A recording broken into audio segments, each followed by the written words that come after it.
Netflix is one of the world's biggest streaming services. From their movies and documentaries to their popular TV shows, I can understand why people spend hours streaming Netflix. It's very easy to binge a whole TV season in a day, as many know. Since it's so easy, I've decided to talk about some of the shows and movies that I've completed. I'll be giving some background information, without spoilers of course, critics' reviews, and my personal opinion on the shows and movies. Without further ado, let's get started. The yet-to-be-finished Netflix original, Outer Banks, has become popular ever since it came out in April of 2020, or also known as the beginning of quarantine. For a little background on the show, it is based around a teenage boy named John B. and his friends who live in North Carolina. All of them live on the Outer Banks, where their main objective is to find John B.'s father's lost treasure. His father has disappeared, and the lost treasure is worth $400 million. Along the way, there is, of course, conflict and obstacles that they encounter, such as heartbreak, violence, rivalry, abandonment, and much more.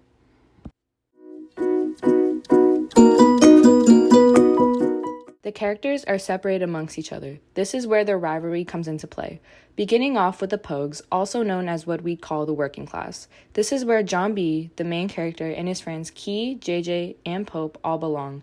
Then there is the Kooks, which is made up of very wealthy, powerful, and snobby people on the island. In this group, the show focuses on Sarah and Rafe Cameron's whole family, as well as Topper and others in his clique. After some research, I've concluded that most critics say Outer Banks gives a sort of nostalgic feel. Few even compared the show to The Goonies because of the adventurous ambiances, along with the lack of social media and not many modern-day activities, besides partying and hooking up. While it may be in the mystery genre, critics seem to be more fixated on its soapy melodrama undertones. Almost every single review has mentioned how the cast looks unreasonable for their ages, which comes along with a bit of annoyance. The characters are supposed to be 16-year-olds, but look like they are in their early 20s.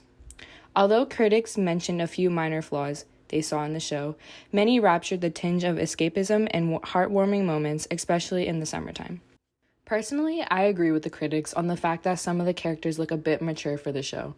Most Netflix shows have been criticized for their choice of cast because many look way older than what their role is anticipated to be, but this doesn't distract me too much because I believe they're phenomenal actors.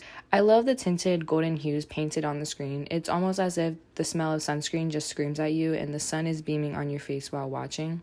As you watch the show, it'll inflict a sort of warm feeling. This is my favorite part of the show. It's like going on an adventure with the characters. This is why I recommend others to watch the coming-of-age Outer Banks show.